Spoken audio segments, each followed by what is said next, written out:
தமிழகத்தில் அடுத்து வரும் 2 தினங்களும் மிக கடுமையான மழை பொழிவை சந்திக்க போகிறோம். குறிப்பாக எந்த மாவட்டங்கள் அப்படிங்கிறத மாலை நேரங்கள்ல உங்களுக்கு நம்ம தெளிவுபடுத்தியிருந்தோம். நெறைய பேர் இன்னும் எங்களுக்கு மிக குழப்பமாக இருக்கிறது. மழை வருமா? அதற்கான அறிகுறி எதுவுமே தெரியலையே. ஆனா நீங்க மழை வரும் என்று சொல்றீங்க அப்படின்னு சொல்லி சில பேர் கேட்டிருந்தீங்க. கண்டிப்பா அத நம்ப சொல்கிறோங்க. மறக்காம லைக் பண்ணுங்க, சப்ஸ்கிரைப் பண்ணி தொடர்ந்து சப்போர்ட் பண்ணுங்க. ஸ்க்ரீனுக்கு கீழ தெரியக்கூடிய அந்த லைக் பட்டன் எல்லாருமே கிளிக் பண்ணி தொடர்ந்து சப்போர்ட் பண்ணி சப்ஸ்கிரைப் பண்ணி பாருங்க. ஏன்னா அப்போதான் அடுத்து வரக்கூடிய நாட்கள்ல மழை பொழிவுகள் எந்த தேதியில வந்தாலுமே உங்களுக்கு அறிவிப்புகள் உடனுக்குடன் வெளியாகும்.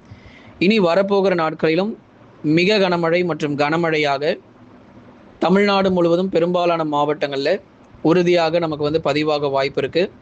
ஒரு சில தினங்களுக்கு இடைவிடாது ஒரு தொடர் மழை பொழிவானது கண்டிப்பாக நமக்கு பதிவாகக்கூடும். அநேக இடங்களில் மிக கனமழையும் எதிர்பார்க்கிறோம். குறிப்பா கடலோர மாவட்டங்கள்ல எத்தனை சென்டிமீட்டர் மழை பெய்யும் என்று சொல்லுங்க அப்படின்னு சொல்லி கேட்டிருந்தீங்க. 10 15 சென்டிமீட்டர் அளவுக்கு மழை பொழிவு தீவிரமடைய வாய்ப்பு இருக்கு. குறிப்பாக எந்தெந்த மாவட்டங்கள் அப்படிங்கிற பட்டியல் இப்போ நம்ம சொல்ல போகிறோம். உஷார் நிலை தேவைப்படுகிறது. வட தமிழக கடலோரங்களும் உள் மாவட்டங்களும் உஷார் நிலை தேவை. ஏன் அப்படின்னா குறுகிய நேரத்தில் அதிக மழை பொழிவுகள் நிச்சயமாக பதிவாகும். குறைஞ்சது 7 சென்டிமீட்டர் அல்லது 8 சென்டிமீட்டர், அதிகபட்சம் 10 சென்டிமீட்டர், 15 சென்டிமீட்டர் கூட இருக்கலாம். அதனால நம்ம கடலோர மாவட்டங்களும் உள் மாவட்டங்களும் சற்று உஷார் நிலையில் இருப்பது நல்லது. எந்தெந்த மாவட்டங்கள் அப்படிங்கிறத இப்போ பார்த்து தெரிந்து கொள்வோம். கன முதல் மிக கனமழை. சென்னையில் இருக்கக்கூடிய வட சென்னை மற்றும் தென் சென்னை பகுதிகளில் குறுகிய நேரத்தில் அதிக மழை பொழிவுகள் அப்படிங்கிறது நாளையும் நாளை மறுநாளும் வரப்போகிறது. ஒரு சின்ன ஒரு ஆபத்து சூழ்ந்திருக்கு அப்படின்னு தான் நம்ம சொல்லணும். தாழ்வான பகுதிகளில் கண்டிப்பாக மழைநீர் சூழ்ந்து காணப்படும். திருவள்ளூர் மாவட்டங்களிலும் நல்ல ஒரு பலத்த இடி, மின்னல், காற்று இது எல்லாமே உண்டு. குறிப்பாக அது எந்தெந்த பகுதிகள்ங்கிறதையும் ஏற்கனவே கடந்த வானிலை அறிக்கையில் உங்களுக்கு நம்ம தெளிவுபடுத்தி சொன்னோம். இருந்தாலும் மீண்டும் ஒரு விஷயம் நம்ம பார்க்கிறோம். சென்னை, திருவள்ளூர் மற்றும் காஞ்சிபுரம் மாவட்டத்தில் இருக்கக்கூடிய அநேக இடங்களிலும் பரவலாக இடியுடன் கூடிய கனமழை உண்டு. இப்பொழுது மழைக்கான அறிகுறிகள் சில இடங்களில் இல்லாவிட்டாலும் தொடர்ந்து மழை வாய்ப்பு எதிர்பாருங்க. ஏற்கனவே கிருஷ்ணகிரியில் மழை தொடங்கியாச்சு. ஓரிரு இடங்களில் இரவு நேரங்களில் மழை பெய்து கொண்டிருக்கு. கிருஷ்ணகிரி மாவட்டங்களில் ஆங்காங்கே விட்டு விட்டு பரவலான மழை பொழிவுகள் பதிவாகி கொண்டிருக்கு. செங்கல்பட்டு மாவட்டம், குறிப்பாக செங்கல்பட்டு மாவட்டத்தில் கடலோரம் மற்றும் கடலொட்டிய பகுதிகளாகட்டும், அதே மாதிரி நகர பகுதிகளிலும் இடைவிடாத ஒரு மழை பொழிவு இருக்க போகுது. நீங்கள் எதிர்பார்த்திராத அளவு மழை வாய்ப்புகள் தமிழ்நாட்டில் இனி வரும் நாட்களில் காத்திருக்கு. ஜூன்லேயும் வரல, ஜூலைலையும் வரல, ஆகஸ்ட்டில் மட்டும் என்னங்க பெருசாக மழை வந்துடவா போகுது அப்படின்னு சொல்லி தவறாக நீங்கள் எடை போட்டுறாதீங்க. மழை பொழிவு நிச்சயமாக இருக்குது. அதில் குறிப்பாக சென்னை முதல் கடலூர் வரை இருக்கக்கூடிய பகுதிகள் ரொம்பவே தீவிரமான ஒரு மழை பொழிவுக்குள்ளே நம்ம போக போகிறோம். விழுப்புரம் மாவட்டம், தெற்கோயிலூர், மடப்பட்டு, அதே மாதிரி மரக்காணம் சுற்றுவட்டார பகுதிகள், திண்டிவனம் போன்ற இடங்களிலும் பரவலான நல்ல ஒரு கனமழை வாய்ப்புகள் அதிகரிக்கக்கூடும். குறைஞ்சது கனமழையாவது கிடைக்கும். பயப்படவே பயப்படாதீங்க மழை வருமா வராதான்னு. குறைஞ்சது கனமழை, அதிகபட்சம் மிக கனமழை வரை கூடமே எதிர்பார்க்கிறோம்.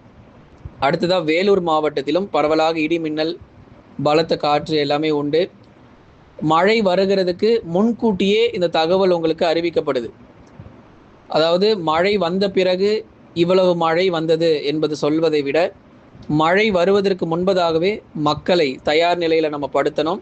அதுதான் நம்ம கடந்த சில நாட்களாக நம்ம சேனலில் தொடர்ந்து சொல்லிக்கிட்டே இருக்கிறோம். எந்தெந்த பகுதிகளில் மழை வாய்ப்பு இருக்கும் இதை நீண்ட நாட்களாக நம்ம சொல்லிட்டு வரோம். ஜூலை இறுதி, ஆகஸ்ட் முதல் வாரம் அப்படிங்கிற ஒரு தகவலை நீண்ட நாட்களாக நம்ம சொல்லிட்டு இருக்கிறோம். ஆகஸ்ட் 8 வருவதற்குள் தமிழ்நாடே தண்ணீரில் மிதக்கும் அப்படிங்கிறதையும் நம்ம ஏற்கனவே ஒரு வானிலை அறிக்கை போட்டிருக்கிறோம். போய் பாருங்க. அதாவது கடந்த வானிலை அறிக்கையெல்லாம் போய் எடுத்து பார்த்தீங்கன்னா தெரியும் உங்களுக்கு. நிறைய முறை நம்ம பேசியிருக்கிறோம். தற்பொழுது அதனுடைய தொடர்ச்சியாகவே இதை நம்ம பார்க்கிறோம். ஆகஸ்ட் முதல் வாரத்தில் கனமழை தீவிரமாகும் என்று சொன்ன நிலையில் இப்போ நல்ல ஒரு மழை பொழிவுகள் பதிவாயிட்டு இருக்கு. வேலூர், திருப்பத்தூர் மற்றும் ராணிப்பேட்டை உள்ளிட்ட மாவட்டங்களிலும் இடி மின்னலுடன் கூடிய கனமழை வாய்ப்புகள் நாளை மறுநாள், அதாவது நம்ம சொல்லக்கூடிய தேதிகள் என்ன அப்படின்னா 3 மற்றும் 4, இதை தான் நம்ம மீண்டுமாய் நம்ம குறிப்பிட்டு வருகிறோம். உறுதியான கனமழை இருக்கு. திருவண்ணாமலை மாவட்டத்தை பற்றி நம்ம சொல்லி ஆகணும். நிறைய இடங்களில் மழை வாய்ப்புகள் காத்திருக்கிறது. ஏற்கனவே பல இடங்களில் கணிசமாக ஏரிகள், குளங்கள் நிரம்பி கொண்டே வருது.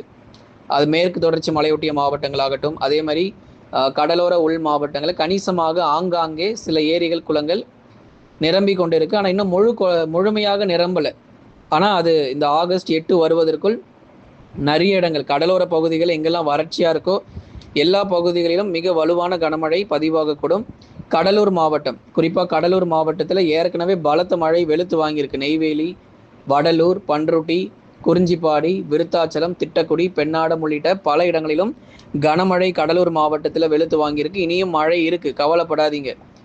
அதே மாதிரி திருவண்ணாமலை மாவட்டங்களாகட்டும், கிருஷ்ணகிரி மாவட்டத்திலும் பர்கூர், தேன்கனிக்கோட்டை, மாரண்டஹள்ளி உள்ளிட்ட இடங்களிலும் கணிசமான மழை பொழிவுகள் தீவிரமடையும். சேலம், கரூர், நாமக்கல், திருப்பூர், ஈரோட்டில் பரவலாக மிதமானது முதல் கனமழை வரைக்கும் எதிர்பார்க்கப்படுது. அடுத்த 3 தினங்களுக்கு மேற்கு தொடர்ச்சி மலையொட்டிய மாவட்டங்கள் நீலகிரி, கோயம்புத்தூர், தேனி, தென்காசி, கன்னியாகுமரியில் தொடர் மழை காத்திருக்கு. அதனால் அந்த மலை பகுதியில் இருக்கிறவங்க நீங்கள் ஒரு தொடர்ந்து மழை பொழிவு எதிர்பாருங்க.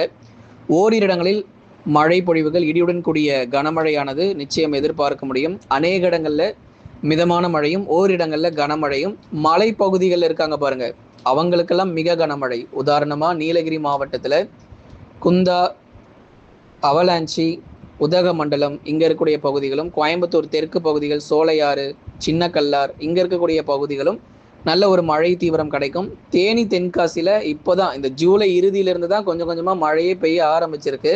இது ஆரம்ப கட்டம் தான், போக போக நல்ல ஒரு கனமழையும் உங்களுக்கு கிடைக்கும். நிறைய இடங்களில் குறிப்பாக அந்த தேனி மாவட்டங்களில் பல இடங்களில் 3 சென்டிமீட்டர் 5 சென்டிமீட்டர் மழை பதிவாயிட்டு இருக்கு. ஆனால் நிறைய பேர் கேட்குறது என்னென்னா, தேனி, தென்காசியில் ரெட் அலர்ட் கொடுக்கப்படுமா, அதீத கனமழை வருமா அப்படிலாம் கேட்குறீங்க. தற்போதைக்கு வாய்ப்பு குறைவு. வரும் நாட்களில் நிச்சயமாக அதற்கான வாய்ப்புகளையும் எதிர்பார்க்கிறோம். அடுத்ததாக மிக முக்கியமானதாக நம்ம பார்க்க வேண்டியது கன்னியாகுமரி மாவட்டத்தினுடைய மேற்கு பகுதி. குறிப்பாக கன்னியாகுமரி மேற்கு பகுதிகளில் நல்ல ஒரு தீவிர மழை கிடைக்கும். திருப்பரப்பு, குறிப்பாக நமக்கு என்ன சொல்லணும் அப்படின்னா, புத்தன் அணை, பேச்சிப்பாறை, சிவலோகம், கன்னிமார் உள்ளிட்ட இடங்களிலும் நல்ல ஒரு சிறப்பான மழை இருக்குது. மேற்கு தொடர்ச்சி மலையொட்டிய மாவட்டங்களில் பல்வேறு பகுதிகளிலும் தொடர்ந்து அடுத்த 3 தினங்களுக்கு கனமழை கிடைக்கும். அடுத்ததாக மிதமான மழை, அதாவது ரொம்ப கனமழையும் இல்லாமல் மழையே வராமல் அப்படிலாம் இருக்காது. ஓரளவு மிதமான மழைன்னு எடுத்துக்கிட்டோன்னா மயிலாடுதுறை, நாகை, தஞ்சை, திருவாரூர், அரியலூர், பெரம்பலூர், திருச்சி மற்றும் புதுக்கோட்டை. இதில் அடுத்து வரும் நாட்களில் புதுக்கோட்டையில் கனமழை கிடைக்கும். ராமநாதபுரம், தென் மாவட்டத்தினுடைய கடலோர பகுதியான ராமநாதபுரத்தில் ஓரிடங்களில் கனமழை பதிவாகும். புதுக்கோட்டையில் மிதமானதிலிருந்து கனமழை. மதுரை, திண்டுக்கல்ல கணிசமாக லேசான சாரல் மழை மற்றும் மிதமான மழையாக மட்டும் மதுரை மாவட்டங்கள் எதிர்பாருங்க. ரொம்ப அதிக மழை இல்லை, ஓரளவு மிதமான மழை. மதுரை, திண்டுக்கல், அதே போல் இந்த புதுக்கோட்டை மாவட்டங்கள் டெல்டா பகுதின்னு எடுத்துக்கிட்டோன்னா அந்த புதுக்கோட்டை, திருச்சி, பெரம்பலூர், அரியலூரில் கணிசமான ஒரு மிதமான மழை மட்டும் கிடைக்கும். தஞ்சாவூர், திருவாரூர், மயிலாடுதுறை, காரைக்கால் போன்ற இடங்களில் பொதுவாக வானம் ஓரளவு மேகமூட்டமும் கணிசமாக மிதமான மழை அடுத்து வரும் ஓரிரு தினங்களில் எதிர்பார்க்கலாம். அடுத்ததாக மழை எங்கெல்லாம் இருக்காதுங்க அதையும் கொஞ்சம் சொன்னீங்கன்னா நல்லா இருக்கும் அப்படின்னு சொல்லி சிலர் கேட்டிருந்தீங்க. விருதுநகர் மாவட்டத்தில் மழை குறைவு.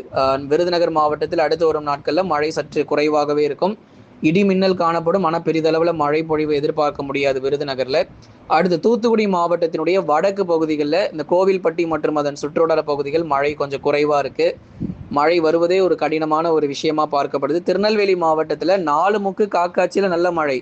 ஆனால் அதே திருநெல்வேலியில் கயத்தாறு மற்றும் அதன் சுற்றுவட்டார பகுதி, திருநெல்வேலி மாவட்டத்தில் அந்த வடக்கு பகுதிகளை எடுத்துக்கிட்டிங்கன்னா மழை ரொம்ப குறைவு. சில இடங்களில் மழை பெய்யாமலே கூட போகலாம். ராமநாதபுரத்தில் மிதமான மழை வரும். ராமநாதபுரத்தில் நிறைய இடங்களில் ஒரு மிதமான மழை தொடரும். சிவகங்கையிலும் அதே மாதிரி மிதமான மழை தொடர வாய்ப்புகள் இருக்குது. நீண்ட நாட்களுக்கு பிறகு குறுகிய நேரத்தில் அதிக மழை பொழிவு வரப்போகுது. ஏன்னா இந்த சென்னை முதல் கடலூர் வரை இருக்கக்கூடிய பகுதிகளில் கொஞ்ச நேரம் தான் மழை பெய்யும். ஆனால் பார்த்தா 7 சென்டிமீட்டர் 8 சென்டிமீட்டர் மழை பதிவாயிருக்கும். சில இடங்களில் 10 சென்டிமீட்டர் மழைக்கான வாய்ப்பும் காத்திருக்கு.